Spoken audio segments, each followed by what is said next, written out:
اعوذ باللہ من الشیطان الرجیم بسم اللہ الرحمن الرحیم۔ آپ دیکھ رہے ہیں میرا یوٹیوب چینل، میں عمران شکیل الرحمان۔ جنوبی اٹلی کے سمندر میں کشتی تباہ ہونے سے 28 پاکستانیوں سمیت 60 تارکین وطن ڈوب کر ہلاک ہو گئے۔ ایک شخص کو انسانی سمگلنگ کے الزام میں حراست میں لے لیا گیا ہے۔ بے روزگاری کا عذاب ہمیں نگل رہا ہے۔ پہلے کمبوڈیا اور ویتنام کے باشندوں کی خبریں میڈیا پر گردش کرتی تھی۔ کیا اتنے تارکین وطن کی کشتی ڈوب گئی یا کنٹینر میں دم گھٹنے سے مر گئے؟ اب یہ سب کچھ پاکستانیوں کے ساتھ ہو رہا ہے۔ انسانی سمگلنگ کے حوالے سے ملک میں قابل اعتماد اعداد و شمار کی کمی ہے، لہذا اس بات کا تعین کرنا مشکل ہے کہ کس پیمانے پر انسانی سمگلنگ کی جا رہی ہے۔ سمگلر ایک عام فرد کو پھنسانے کے لیے مختلف حربے آزماتے ہیں۔ چکنی چیڑی باتوں، مستقبل کا لالچ دیا جاتا ہے، سنہرے خواب اور بیرون ملک سیٹل ہونے کے خواب دکھائے جاتے ہیں۔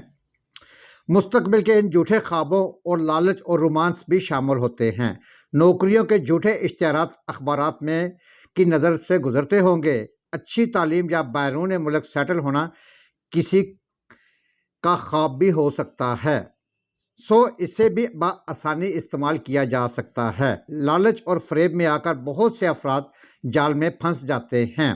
آنکھوں میں روشن مستقبل کے سہانے سپنے سجا کر یورپ اور ترقی یافتہ ملکوں کا رخ کرنا دوسرے ترقی پذیر ملکوں کے ساتھ پاکستان کے نوجوانوں کا بھی یہ مقصد ہوتا ہے، اور اس خوبصورت مقصد کے حصول کی کوشش میں نوجوانوں کی بڑی تعداد بغیر کسی انجام کے اور نتائج کے بے پرواہ ہر سال انسانی سمگلروں اور اندیکھے مصائب و مشکلات کا چارہ بنتی ہے۔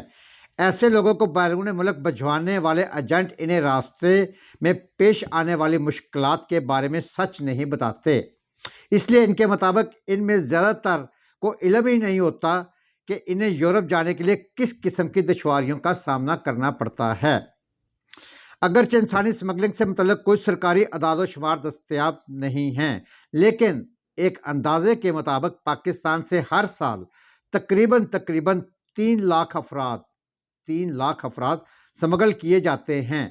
کوئی شک نہیں کہ پاکستان معاشی، سیاسی اور سماجی لحاظ سے انتہائی مشکل ترین دور سے گزر رہا ہے۔ ہر ادارہ متنازع ہے، سیاسی قیادت بری طرح ایکسپوز ہو چکی ہے، مایوسی کا اندھیرا بڑھ رہا ہے اور امید کی کرنیں ایک ایک کر کے بجھ رہی ہیں۔ ان حالات میں شعوری طور پر سب سے پہلے جو طبقہ متاثر ہوتا ہے وہ نوجوان ہیں، اور یہی طبقہ سب سے پہلے فیصلہ کرتا ہے کہ آگے کیا کرنا ہے۔ عام طور پر ان کے پاس 2 ہی راستے بچ جاتے ہیں، پہلا کہ اجڑتی ہوئی بستی کو چھوڑ کر خوشحال بستی کی تلاش میں ہجرت کر لی جائے اور ایک نیا مسکن تلاش کیا جائے، یا دوسرا یہ کہ اندھیرے کو دور کرنے کے لیے خود ہی شمع روشن کی جائیں، چاہے اس کا ایندھن اپنا خون ہی کیوں نہ ہو۔ مشکل گھڑی میں نوجوانوں کا ملک چھوڑ کر جانا ایک بہت بڑا المیہ ہے۔ اگر یوں ہی ہمارے نوجوان ملک کو چھوڑ کر جاتے رہے تو مجبور اور لاچاروں کے دکھوں کا مداوع کون کرے گا؟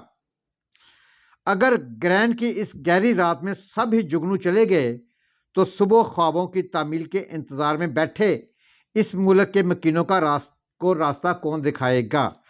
جب آپ کے گھر میں غیر یقینی ہو، بد امنی ہو، لا قانونیت ہو، کوئی سسٹم نہ ہو، کہیں انصاف نہ مل رہا ہو، اقربا پروری ہو اور پھر کہیں بھی کوئی بہتری کی امید نظر نہ آ رہی ہو، تو پھر آپ گھر چھوڑنے والوں کو کیسے روک سکتے ہیں؟ یہ بات لاکھ درست سے ہی کہ اس وقت ملک میں معاشی بدحالی، بد انتظامی، عدم انصاف اور نہ جانے درجنوں مسائل کی وجہ سے اندھیرا ہے، لیکن اس سب میں قصوروار تو وہ ہیں جو بالواسطہ اور بلا واسطہ اس ملک کے حکمراں رہے ہیں یا ہیں۔ تو اس ملک کو اس شرافیہ سے نجات دلانے کی جد و جہد کرنے کی بجائے ہم ملک کیوں چھوڑ کر جا رہے ہیں؟ اس صورتحال کے پس منظر یہ ہے کہ ہم نے پاکستان میں ان نوجوانوں کے لیے روزگار، تحفظ اور خوشی کی کوئی کرن باقی نہیں رہنے دی۔ جہاں تک تعلیم یافتہ افراد کا تعلق ہے تو پاکستان کی معیشت اور معاشرہ اپنے نوجوان شہریوں کی صلاحیتوں سے ان کی صلاحیتوں سے کیوں محروم ہو چکے ہیں؟ ہم نے نوجوان نسل کے خواب کیوں برباد کر دیے ہیں؟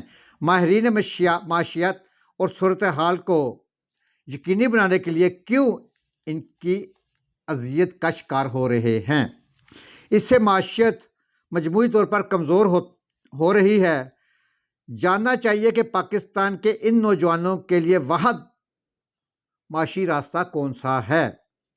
آج کا نوجوان اس چیز سے باخبر ہے اور اس وقت ایسے لگتا ہے کہ نوجوانوں کی ایک بڑی تعداد نے پہلا راستہ اختیار کرنے کا فیصلہ کیا ہے، اور بیورو آف امیگریشن کے اعداد و شمار کے مطابق گزرے ہوئے برس بہتر مستقبل کے لیے ملک چھوڑ کر جانے والوں کی تعداد، یقین کریں ناظرین، حیران کن اور افسوسناک حد تک اضافہ ہے۔ ذرا غور سے سنیے گا کہ 2022 میں، یہاں پہ آگے ذرا میں آپ کو فگر بتاتا ہوں کہ صرف اور صرف ایک سال 2022 میں 7,65,000 پڑھے لکھے نوجوانوں نے پاکستان چھوڑ دیا ہے۔ ان میں doctors, engineers, I T experts اور دیگر شعبوں سے تعلق رکھنے والے نوجوان شامل ہیں۔ کچھ بڑے شعبوں کی بات کریں تو اس سال پاکستان 7,000 سے زائد انجینئرز، 2,500 ڈاکٹرز، 1,600 نرسوں اور 2,000 آئی ٹی ماہرین اور 6,500 اکاؤنٹنٹس اور 2,600 زرعی ماہرین اور 900 اساتذہ سے محروم ہو گیا۔ یہ صرف پاکستان کی 2022 کی فگر ہے۔ پاکستانی نوجوانوں کی ایک بڑی تعداد کسی بھی ملک کی ترقی اور روشن مستقبل کا ضامن سمجھا جاتا ہے۔ اس ملک میں نہیں رہنا چاہتے، اپنے ارد گرد نظر دوڑائیں تو ہر دوسرا دوست یا عزیز امریکہ، کینیڈا، آسٹریلیا، برطانیہ یا کسی بھی یورپی ملک میں زندگی گزارنے کے خواب دیکھ رہا ہے، جبکہ خطے کے دیگر ممالک شہریت کے لیے نت نئے پیکیجز متعارف کروا رہے ہیں، سرمایہ کاروں کے لیے پاکستان کو اپنی طرف راغب کر رہے ہیں۔ آج کل پاکستان، ذرا غور سے سنیے گا کہ آج کل آپ نے پاکستان میں ترکی میں سرمایہ کاری کے اشتہارات تو دیکھے ہوں گے، وہ پاکستانیوں کے لیے خصوصی پیکیجز متعارف کروا رہے ہیں۔ گزشتہ چند سالوں میں ترکی نے جس انداز میں پاکستان میں اپنا ایک کردار ادا کیا ہے، اس کی مثال نہیں ملتی۔